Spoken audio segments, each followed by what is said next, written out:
मङ्सिर महिनाको कृष्ण चतुर्दशी अर्थात् बाला चतुर्दशी नेपालमा मनाइने एक परम्परागत पर्व हो, जुन विभिन्न मन्दिरहरूमा सदबीज अर्थात् सदबिउ छरेर मनाइन्छ। सनातन हिन्दू धर्म अन्तर्गत पर्ने थुप्रै चाडपर्वहरूमध्ये बाला चतुर्दशी पर्वको छुट्टै एवं विशिष्ट महत्त्व रहेको पाइन्छ। प्रत्येक वर्षको हेमन्त ऋतुको मार्ग कृष्ण चतुर्दशीमा पर्ने बाला चतुर्दशी पर्वलाई सदबीज रोपण पर्व भनिन्छ। यो पर्व विशेष गरी पितृहरूको उद्धारको निम्ति उनीहरूको सम्झनामा मनाइन्छ।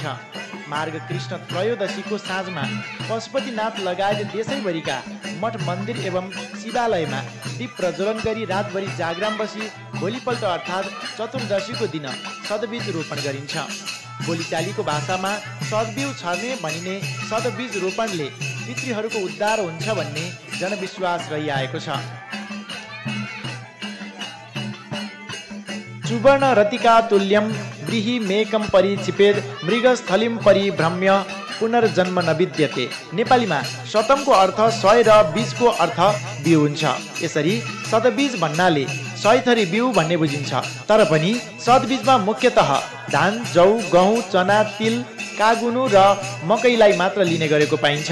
यसै गरी सदबीजको मिश्रणमा केरा, उखु, सुन्तला, अनार, भोगटे, कागती, निबुवा, बिमिरो, अमला आदि फलहरूका साथै विभिन्न किसिमका फुलहरू पनि पर्दछन्। यसै गरी सदबीजमा आफ्नो स्थानीय फलफुल पनि मिसाइन्छ। यस अवसरमा नेपालका विभिन्न धार्मिक स्थलमा भक्तजनहरूको बिहानैदेखि सदबीज छर्न ठुलो भिड लाग्दछ। आफ्नो परिवारका दिवंगत आत्मालाई शान्ति दिलाउन सदबीज छरिन्छ। प्रचलन अनुसार मङ्सिर कृष्ण त्रयोदशीका दिन राति भक्तजनहरूले मठ मन्दिर वरपर बसी दिवंगत आत्माको नाममा महादीप बाली रातभर भजन कीर्तन गाएर रात बिताउँछन्। सदबीज रोपणको पौराणिक मान्यता।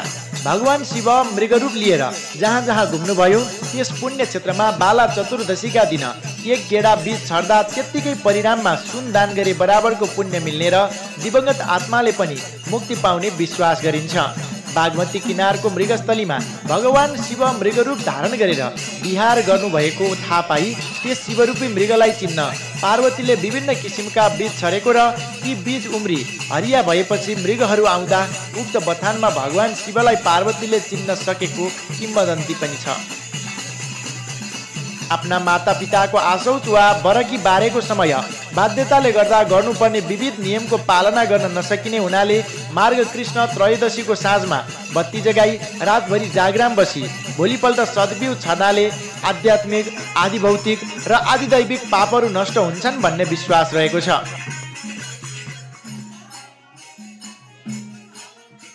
सदबीज रोपण पर्वको मुख्य सन्देश के हो भने हामीले आफू बाँचेको समाजलाई मात्र नहेरी दिवंगत भएका पितृहरूको पनि सम्झना गर्नुपर्दछ। यसरी पितृको सम्झना गर्नाले एकातिर पितृको समेत उद्धार हुने र अर्कोतिर पितृको आशीर्वादले आफू र आफ्नो परिवारको पनि कल्याण हुन्छ।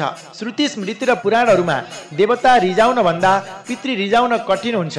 पितृ खुसी भए परिवारमा सुख समृद्धि आरोग्य एवं ऐश्वर्य वृद्धि हुन्छ भन्ने कुराको उल्लेख गरिएकोले पनि यस पर्वको महत्त्व प्रष्ट हुन्छ।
पुष्पा म्याडम भने भगवतीजीलाई फेरि पुष्पा म्याडमलाई भेट गर्छु फोटो खिचेछु भन्नु होला है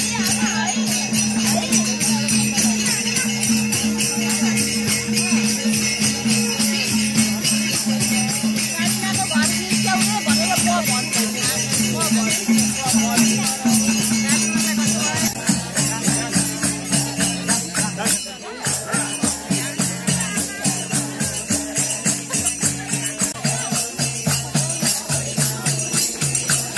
नजिकै बनासिन त धेरै राम्रो भयो नि सजिलो भयो आउन जान हो ल यत्तिकैमा अर्का दुनियाँ पाइन्छ क्या नेपाल पहिले